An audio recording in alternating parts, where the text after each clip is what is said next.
السلام علیکم ورحمۃ اللہ وبرکاتہ۔ پیارے دوستو، آج کا ہمارا موضوع بہت ہی زیادہ اہمیت کا حامل ہے۔ یہ موضوع مردوں کی طرف سے کی جانے والی ایک ایسی غلطی ہے جو ایک شادی شدہ عورت کو بھی زنا کرنے پر مجبور کر دیتی ہے۔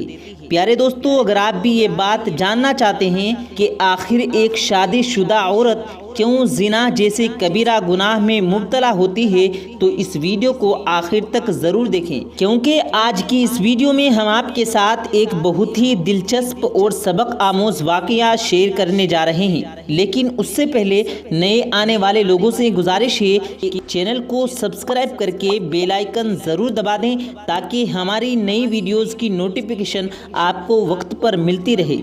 پیارے دوستو، ایک دفعہ کا ذکر ہے کہ حضرت علی رضی اللہ تعالیٰ عنہ نے ایک شخص کو دیکھا کہ وہ انتہائی پریشان تھا۔ حضرت علی رضی اللہ تعالیٰ عنہ اس شخص کے پاس گئے اور اس سے وجہ دریافت کی تو وہ کہنے لگا کہ میری بیوی مجھ سے دور رہنے لگی ہے، وہ مجھ سے بہت بیزار ہے، اس لیے میں کافی زیادہ پریشان ہوں۔ حضرت علی نے فرمایا، اے شخص، میں نے اللہ کے رسول صلی اللہ علیہ وسلم سے سنا کہ عورت احساس سے پیدا کی گئی ہے اور اس کے اندر ہر چیز کا احساس مرد سے زیادہ ہوتا ہے، اس لیے وہ چھوٹی سے چھوٹی چیز کو بھی محسوس کرتی ہے۔ اور اسی طرح سے میں نے آپ صلی اللہ علیہ وسلم سے یہ بھی سنا ہے کہ عورت کی عزت کرو، اس کو لوگوں کے سامنے بے عزت نہ کرو۔ اگر تم ایسا کرو گے تو اس کے دل میں تمہارے لیے نفرت پیدا ہو جائے گی۔ یہ مرد کا عورت کے ساتھ سخت رویہ ہوتا ہے کہ جو اس کو اپنی ہی عورت سے دور کر دیتا ہے۔ تو وہ شخص کہنے لگا کہ اس نفرت کو کیسے ختم کیا جائے؟ تو حضرت علی نے فرمایا کہ اس نفرت کو پیار سے ختم کیا جا سکتا ہے، عزت سے ختم کیا جا سکتا ہے، احساس سے ختم کیا جا سکتا ہے۔ اپنی عورت کو وہ مقام دو جو وہ اپنے لیے چاہتی ہے، اپنی عورت کو وہ عزت دو جو وہ اپنے لیے سوچتی ہے، اپنی عورت کو وہ پیار دو جس کا وہ حق تم پر رکھتی ہے۔ اے شخص، اگر تم نے اپنی عورت کو صرف یہ چند چیزیں دے دی تو زندگی بھر تمہاری عورت تمہاری غلام بن جائے گی۔ دوستو، آپ نے سنا کس قدر خوبصورت بات کہی ہے حضرت علی رضی اللہ تعالیٰ عنہ نے کہ عورت کی بغاوت صرف اپنے شوہر کی محبت حاصل کرنے کے لیے ہوتی ہے، نہ کہ بے وفائی کی نیت سے۔ اب دور اس قدر بدل چکا ہے کہ لوگ اپنے سے زیادہ کسی دوسرے شخص کی قدر نہیں کرتے، ان کے لیے اپنی ذات سے بڑھ کر کچھ بھی معنی نہیں رکھتا۔ انسانی فطرت ہے کہ جب قیمتی چیز اس کے پاس ہوتی ہے تو ہم اس کی قدر نہیں کرتے، اور جیسے ہی وہ چیز کسی وجہ سے دور ہو جاتی ہے تو ہم اس کے لیے بے چین ہو جاتے ہیں۔ بالکل یہی معاملہ میاں اور بیوی کے درمیان ہے۔ جب مرد اپنی بیوی کی اس طرح قدر نہیں کرتا جس طرح اسے کرنی چاہیے، اسے وہ عزت و مقام، وہ مرتبہ نہیں دیتا جس کی وہ حقدار ہے، تو پھر وہ عورت بغاوت پر ضد کرنے پر مجبور ہو جاتی ہے۔ عورت خود تو اس بات کو ظاہر یا واضح نہیں کر سکتی، جبکہ اس کا دل ہر وقت اس تکلیف میں تڑپتا رہتا ہے۔ اس لیے مرد حضرات کو چاہیے کہ وہ اپنی بیویوں کو وہ سب کچھ دیں، وہ پیار، وہ عزت، وہ مرتبہ جن کی وہ طلبگار ہے، تاکہ وہ صرف اور صرف آپ کی بن کر رہیں اور کسی غیر مرد کا خیال بھی اپنے ذہن میں نہ لائیں۔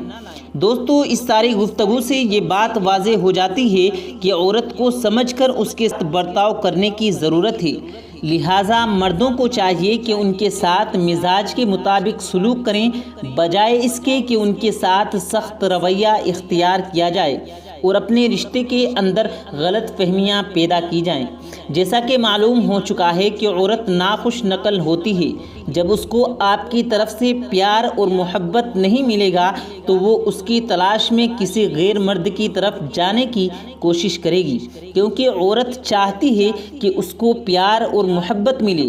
جب یہ اسے اپنے خاوند سے نہیں ملے گا تو وہ غیر مردوں میں اس کو تلاش کرے گی، اور مرد تو ہوتے ہی موقع کی تلاش میں ہیں کہ کوئی عورت ان سے ہنس کر بات کرے، پھر گھر کے رویے سے تنگ عورت کے ساتھ اگر کوئی شخص میٹھی بات کرے تو وہ عورت بھی پھر اس کی طرف راغب ہو جاتی ہے، اور پھر اس طرح کی ایک شادی شدہ عورت اپنے شوہر کے ہوتے ہوئے بھی زنا کر بیٹھتی ہے تاکہ وہ پیار اس کو کہیں باہر سے مل سکے جو اس کو گھر سے نہیں ملا۔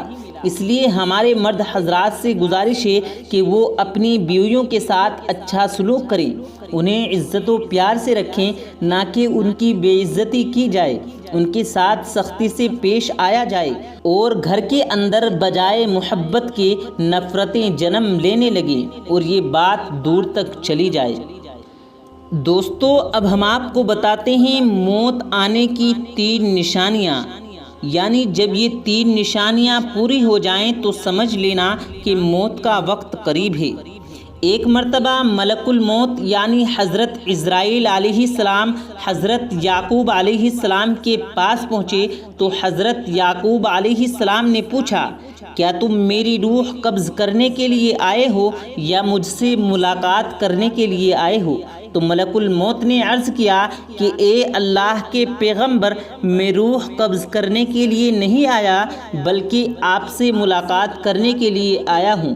تو یعقوب علیہ السلام نے فرمایا، ٹھیک ہے، لیکن جب تم میری روح قبض کرنے کے لیے آؤ تو کوئی قاصد میری طرف روانہ کرنا، کوئی پیغام میری طرف بھیج دینا۔ تو ملک الموت نے کہا کہ میں جب آپ کی روح قبض کرنے کے لیے آؤں گا تو اس سے پہلے 2 یا 3 قاصد کو آپ کی طرف روانہ کروں گا اور وہ آپ کو اطلاع دے دیں گے۔ چنانچہ ایک وقت آیا جب ملک الموت حضرت یعقوب علیہ السلام کے پاس اچانک آ گئے اور روح قبض کرنے کی بات کہی تو حضرت یعقوب علیہ السلام نے فرمایا کہ تم نے تو مجھ سے کہا تھا کہ میں کوئی قاصد بھیجوں گا، کوئی پیغام دینے والے کو آپ کے پاس بھیجوں گا، آپ اچانک آ کر روح قبض نہیں کرو گے۔ تو ملک الموت نے کہا کہ میں نے آپ کی طرف قاصد بھیجے تھے اور وہ بھی 3 قاصد بھیجے تھے۔ حضرت یعقوب علیہ السلام نے کہا کہ وہ کون سے قاصد ہیں؟ تو ملک الموت نے فرمایا، پہلا قاصد یہ تھا کہ آپ کی داڑھی اور سر کے سیاہ بال جو ہوں گے وہ سفید ہونے لگیں گے، اور دوسرا قاصد میرا یہ تھا کہ آپ کے جسم میں جو طاقت اور توانائی تھی وہ ختم ہونے لگے گی اور آپ کے جسم میں کمزوری آنے لگی، اور تیسرا قاصد میرا یہ تھا کہ آپ کی کمر جو بالکل سیدھی تھی وہ آہستہ آہستہ جھکنے لگی۔ تو یہ 3 نشانیاں ملک الموت نے بتلائی اور ملک الموت یعنی حضرت عزرائیل علیہ السلام نے فرمایا کہ ہر مرنے والے کے پاس تقریباً میرے قاصد آتے رہتے ہیں، لیکن لوگ ان کو سمجھتے نہیں، ان کو جانتے نہیں۔ دوستو، اب ہم آپ کو بتاتے ہیں کہ حضرت علی رضی اللہ تعالیٰ عنہ نے فرمایا، اللہ کو 3 عورتیں بہت پسند ہیں۔ تو وہ 3 عورتیں کون کون سی ہیں؟ آئیے ہم آپ کو بتاتے ہیں۔ ایک مرتبہ حضرت علی سے ایک شخص نے سوال پوچھا، یا علی، بہترین عورت کون کون سی ہیں؟ یعنی کیسی عورتیں ہوتی ہیں جو بہتر ہوتی ہیں؟ بس اتنا کہنا تھا تو حضرت علی نے فرمایا، اے بندہ خدا، بہترین عورت وہ ہے جس میں یہ 3 عادتیں موجود ہوں۔ تو وہ کہنے لگا، یا علی، وہ 3 عادتیں کون سی ہیں؟ بات جب یہاں تک پہنچی تو حضرت علی رضی اللہ تعالیٰ عنہ نے فرمایا، وہ 3 عادتیں یہ ہیں۔ نمبر 1، حضرت علی نے فرمایا، پہلی عادت کہ وہ اپنے مرد کے عیب زمانے کے سامنے آشنا نہ کرے، کیونکہ اللہ نے عورت کو گھر کی باتیں چھپانے کے لیے پیدا کیا، گھر کے سکون کے لیے پیدا کیا ہے۔ جو عورت گھر کی باتیں دوسروں کو بتاتی ہے تو اللہ اس عورت کو پسند کرتا۔ نمبر 2، حضرت علی نے فرمایا، دوسری عادت یہ ہے کہ اس کی زبان پر جھوٹ نہ ہو۔